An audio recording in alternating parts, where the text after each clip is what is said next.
بسم اللہ الرحمن الرحیم۔ السلام علیکم ڈیئر اسٹوڈنٹس، آج کا ہمارا کلاس ہے reason behind the extinction of the species.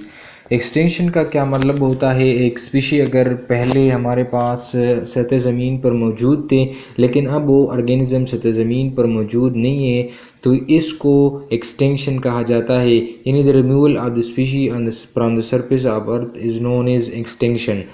ان کی وجوہات کیا ہیں کہ پہلے ایک آرگینزم ہمارے ساتھ موجود تھا، یہاں پر لائف گزار رہا تھا، لیکن اب وہ موجود نہیں ہے، تو ان کے مختلف ہیومن ایکٹیویٹیز ہے، ہیومن امپیکٹس آن بایو ڈائیورسٹی ہے، تو ون بائی ون ان کو ڈسکس کرتے ہیں کہ کون سے وہ امپیکٹس ہیں جس کی وجہ سے ایک اسپیشی وہ انڈینجر بن جاتا ہے، وہ تھریٹن بن جاتا ہے، وہ ایکسٹنکٹ بن جاتا ہے۔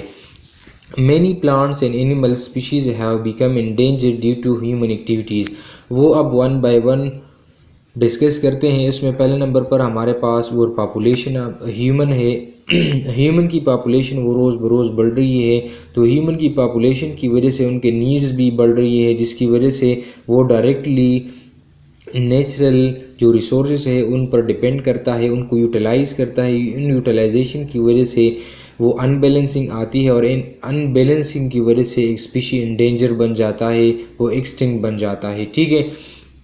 دوسری جو ہمارے پاس ریزنز ہیں ایکسٹینکشن کی، وہ اوور گریزنگ ہے، یعنی اوور گریزنگ بھی مختلف جو گراسز فیملی ہمارے ساتھ ہوتی ہے ان کی ایکسٹینکشن کی وجہ بھی بن سکتی ہے۔ تیسری جو ریزن ہے وہ سلو بریڈنگ ان سم آرگینزمس ہیں۔ اس کے ساتھ ساتھ ہمارے ساتھ ایسے آرگینزمز بھی موجود ہیں جن کے بریڈنگ پروسیس بہت سلولی ان کے اندر یعنی ان کے اندر جو بریڈنگ پروسیس ہوتی ہے، جو کہ اپنی نسل انکریز کرنے کی ایبلٹی ان کے اندر موجود ہوتی ہے، تو وہ بہت سلولی ہوتی ہے۔ ان سلولی بریڈنگ کی وجہ سے وہ اپنی نسل کو انکریز نہیں کر سکتا، اور دوسرے انوائرمنٹل فیکٹر بھی ان پر لاگو ہوتے ہیں، تو اس انوائرمنٹل فیکٹر کی وجہ سے وہ بھی ایک آرگینزم وہ ایکسٹینکشن کی طرف چلے جاتے ہیں۔ فورتھ جو ریزن ہے وہ ہے tough competition for food, shelter et cetera between and among species. تیسری جو بات ہے وہ اسپیشیز کے درمیان کمپٹیشن ہوتی رہتی ہیں، چاہے وہ فوڈ کے لیے ہو، شیلٹر کے لیے ہو، یا کوئی اور ذرائع حاصل کرنے کے لیے ہو، لیکن ان کے درمیان مستقل بنیادوں پر کمپٹیشن ہوتی رہتی ہے۔ اور کمپٹیشن میں کیا ہوتا ہے، دو کمپٹیٹر ہوتے ہیں، تو اس میں ایک جو ہے وہ جیت جاتا ہے اور دوسرا ہار جاتا ہے۔ جو ہار جائے وہ اس کی ایکسٹنکشن واقع ہوتی ہے، تو یہ بھی ہمارے پاس ایک ریزن ہو سکتی ہے کہ اس کی وجہ سے بھی وہ ایکسٹنکشن واقع ہوتی ہے۔ دوسری جو بات ہے وہ لمیٹڈ ریسورسز ہوتے ہیں، تو لمیٹڈ ریسورسز کو حاصل کرنے کے لیے ہر اسپیشی وہ دوسرے اسپیشیز کے ساتھ کمپٹیشن کرتا ہے، تو ان کمپٹیشن میں ایک کمپٹیٹر جو ہے وہ مر جاتا ہے اور دوسرا وہ جیت جاتا ہے، تو وہ لیونگ جو ایگزسٹنگ لائف ہے وہ اس کے اندر چلے جاتے ہیں۔ ففتھ جو ہمارے پاس ہے وہ پولوشن ہے۔ مختلف ہیومن ایکٹیویٹیز کی وجہ سے روز بروز پولوشن میں وہ اضافہ ہو رہا ہے، اور اس پولوشن کی وجہ سے ہمارے پاس جو انوائرمنٹ ہے وہ بڑی افیکٹ ہوتی ہے، اور اس کی وجہ سے مختلف بیماریاں بھی آرگینزم کو لگ جاتی ہے، اور اس ڈیزیز کی وجہ سے کسی بھی اسپیشیز کی ایکسٹنکشن وہ واقع ہو جاتی ہے۔ سکس جو ہمارے پاس ہے وہ کلائمیٹ چینج ہے۔ مختلف ہیومن ایکٹیویٹیز کی وجہ سے کلائمیٹ میں چینجز آ رہا ہے۔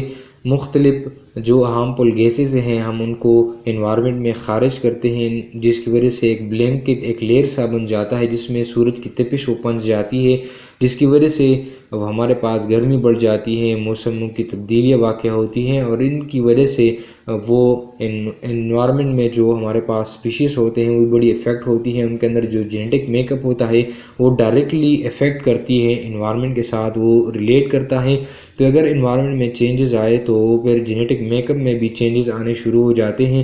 اگر چینجز آئے تو یہ اچھی بات ہے، لیکن اگر جینیٹک میک اپ میں چینجز نہ آئے تو یہ بھی ایک ہمارے پاس کاز ہوتی ہے، اور ایک ایکسٹنکشن وہ واقع ہوتی ہے کسی بھی اسپیشیز کی۔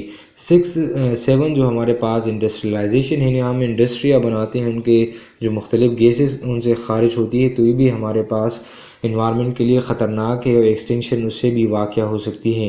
8 ہمارے پاس ڈیفورسٹیشن ہے، ہم فارسٹ کو کاٹتے ہیں جس کی وجہ سے ہیبیٹیٹ بھی لاس ہوتی ہے۔ 9 جو ہمارے پاس ہیبیٹیٹ ڈسٹرکشن ہے، تو یہ بھی ہمارے پاس ان کی وجہ سے بھی مختلف سپیشیز کی ڈسٹرکشن واقع ہوتی ہے، ان کی ہیبیٹیٹ لاس ہوتی ہے۔ تو اگر ہیبیٹیٹ لاس ہو جائے تو پھر ایک آرگینزم کہاں پر زندگی گزارے گا؟ تو یہ بھی ہمارے پاس ایکسٹنکشن کی طرف ہم بڑھتے چلے جاتے ہیں اگر ہم ہیبیٹیٹ کو لاس کریں۔ لاسٹ ون ہمارے پاس ہے سوشل نیڈز، یعنی ڈرگ وغیرہ ہم جو ہماری نیڈس ہوتی ہیں، ہم مختلف جو ڈرگز یوز کرتے ہیں، تو یہ بھی ہم ایکسٹنکشن کی طرف کسی بھی اسپیشیز کو لے کر چلتے ہیں۔